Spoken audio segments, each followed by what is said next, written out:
Hello and welcome to the Chennai or Marikalam special update on Bay Depression or Cyclone Nivar as it's expected to be called. இப்போ பார்த்தீங்கன்னா we will do this update both in English and Tamil for the benefit of everyone. Do subscribe to our YouTube channel. We will try to do live chats through YouTube to give updates, clarify doubts, etc. as the cyclone forms and comes closer.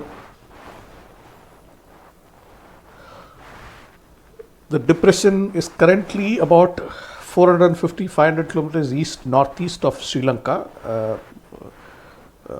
வவுனியாலேருந்து ஒரு 450 kilometre east north ஈஸ்டில் இருக்கிறது it's showing very good outflow, அதாவது dual outflow both equator side and poleward side.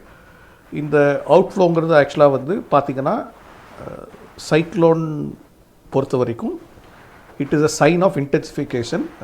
நல்லா intensify ஆகுங்கிற ஒரு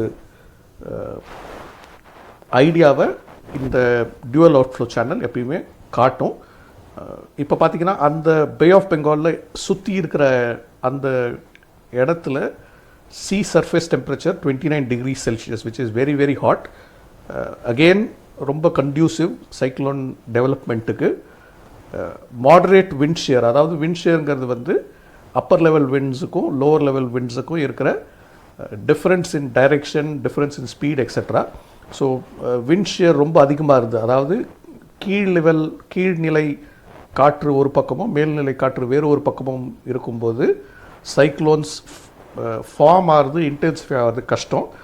இப்போ இருக்கிற சூழலில் அது ஜாஸ்தி இல்லை, அதனால் விண்ட்ஷியரும் ரொம்ப ஃபேவரபுளாக இருக்குது இந்த டிப்ரெஷன் இன்டென்சிஃபை ஆகிறதுக்கு. நெக்ஸ்ட் நம்ம பார்ப்போம். இப்போது இன்னைக்கு மிட் நைட் பொசிஷன் பிரகாரம் எங்கே இருக்குது, அப்புறம் வேரியஸ் மாடல்ஸ், இம்பார்ட்டன்ட் மாடல்ஸ் என்ன எஸ்டிமேட் பண்ணுச்சு அப்படிங்கிறத பார்ப்போம். This is very critical to understand how cyclone Nivar could go through its journey in the coming daysங்கிறதுக்காக. இப்போ பார்த்தீங்கன்னா there are two sets of models. ஒன்று நான் கலரில் மார்க் பண்ணியிருக்கேன், which is ECMWF, ICON, UKMO and AXES. இன்னொரு set பிளாக்ல போட்டிருக்கேன், which is GFS, RPG of France and GEM of Canada. இந்த மூணு பிளாக்ல மார்க் பண்ண மாடல்ஸும் is showing a much more deeper circulation, அதாவது it is showing a more intense system compared to what satellite images show. இந்த சைடில் பார்த்தீங்கன்னா ECMWF, ICON, UKMO, AXES எல்லாமே slightly broad based circulation இருக்கிற மாதிரி காட்டுது. அண்ட் சேட்டலைட் இமேஜை பார்த்தோன்னா it is slightly broad based again as of now, இன்னும் டீப்பன் ஆகலை. So in our estimate as things stand, the models on the right possibly is closer to how things are in reality tonight, அதாவது at about 2:30 today early morning. இது எதுக்கு ரொம்ப முக்கியம் அப்படின்னு பார்த்தீங்கன்னா the current conditions is very important to understand what the future is அப்படிங்கிறதுக்காக. ஏன்னா எந்த மாடல் கரண்ட் கண்டிஷன்ஸை க்ளோஸ் டு அக்யூரேட்டாக கணிக்குதோ அந்த models will tend to get the overall dynamics கரெக்டுன்னு நம்ம சொல்லலாம். ஸோ இப்போ நம்ம 23rd இன்னிலேருந்து ஒரு 2 நாள் தள்ளி 25th மார்னிங் 8:30 போவோம் to understand what various models are estimating. ECMWF சென்னைக்கு south east away from the sea, ICON 25th morning away from the sea south east of Chennai away from the coast. AXES again similar. UKMO slightly to the south of the other three models, but again further away from the coastline. இது மூணுமே பார்த்தீங்கன்னா the models which I had marked in color, which were having a broader circulation as of today morning 2:30 நான் சொன்ன மாதிரி. The other three models, the France one which is very close to coast in Delta, GEM close to Sri Lankan coast, and GFS almost landfall at Kadalur on 25th morning 8:30 AM. So இந்த மூணு மாடலுமே பார்த்தீங்கன்னா is very close to the coast compared to the other four models which I had mentioned earlier, which is ECMWF, ICON, AXES and UKMO. அந்த 4 model வந்து at 8:30 on 25th வந்து landfall கிட்ட இருக்கிற மாதிரி காட்டல. ஆனால் வந்து இந்த ஜெம் ஜிஎஃப்எஸ் ஆர்பிஜி வந்து லேண்ட்ஃபால் கிட்ட இருக்கிற மாதிரி 8:30 மார்னிங் காட்டுது. இது ரொம்ப இம்பார்ட்டண்ட். ஏன்னா வந்து இது வந்து is basically from the initial conditions of today morning 2:30 நம்ம பார்த்த மாதிரி.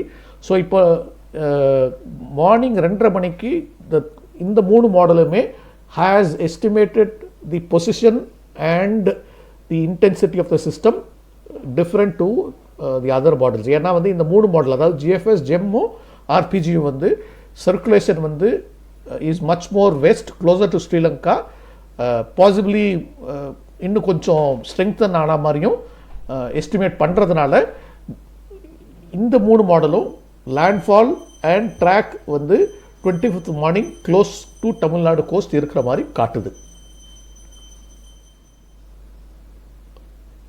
இப்போ நம்ம பார்த்தோம்னா வந்து இப்போ இருக்கிற அந்த டிப்ரெஷன் இருக்கிற இடத்துல பாஸ்ட் ஹிஸ்டாரிக்கல் ட்ராக்ஸ் பார்த்தீங்கன்னா வெரி சிமிலராக காட்டுது. அதாவது நிறைய சைக்ளோன்ஸ் வெஸ்ட் நார்த் வெஸ்ட்டாக டுவர்ட்ஸ் டெல்டா கோஸ்ட் போயிருக்கு. Fair bit of cyclones north வெஸ்ட்டாக மூவ் பண்ணி டுவர்ட்ஸ் நார்த் தமிழ்நாடு கோஸ்ட் வந்து வந்திருக்கு.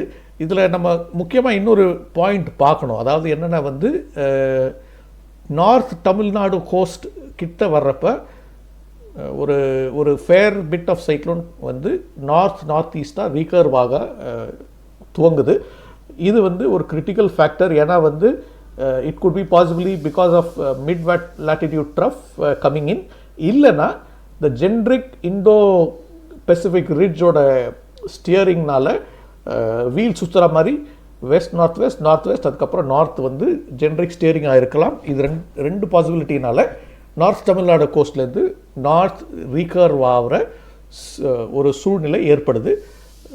Keeping this in mind we will have to see how things evolve. ஏன்னா வந்து it appears Indo-Pacific ridge will drive cyclone Nivar as well.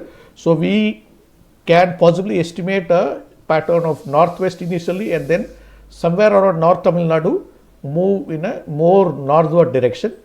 In the pattern is getting reflected in ECMWF, Axis, UKMO and ICON, while the west-northwest pattern is being reflected by GFS, GEM and RPG. இந்த 3 மாடலுமே வந்து west north west எடுத்து cross Tamil Nadu coast around delta or maybe Cuddalore and then continue further inward towards interior Tamil Nadu and Karnataka, while the other set of models are estimating movement towards Andhra. As things stands, இப்போ நம்ம பார்த்தோம்னா maybe cyclone Nivar could behave like cyclone Ronu, which moved along the Tamil Nadu coast, dumping rains all across coastal Tamil Nadu and moving towards central Andhra. So இப்போதைக்கு வந்து it looks like that is one of the possibilities which is going to happen. Whether we will see a landfall வந்து we will have to see. North Tamil Nadu landfall possibly might happen. அது வந்து we will get clarity sometime today evening when we have better understanding of how deep the circulation is, எப்படி intensify ஆகுதுங்கிறத பொறுத்து by evening we will have sure understanding of possible landfall and impacts. But as of now, rainfall for coastal Tamil Nadu is fairly assumed to happen. Delta landfall ஆகுமாங்கிறது வந்து becoming less likely. If delta landfall does not happen, interior area of Tamil Nadu movement and of cyclone and associated rainfall ஆகுமானது becomes again question mark. But anyway, பார்க்கலாம். By evening we should have some clarity. Thank you for joining us. We have tried to explain as much as we could. Do share your comments and feedbacks on how you liked it. Good, bad, whatever be the feedback, do share with us. Thank you once again.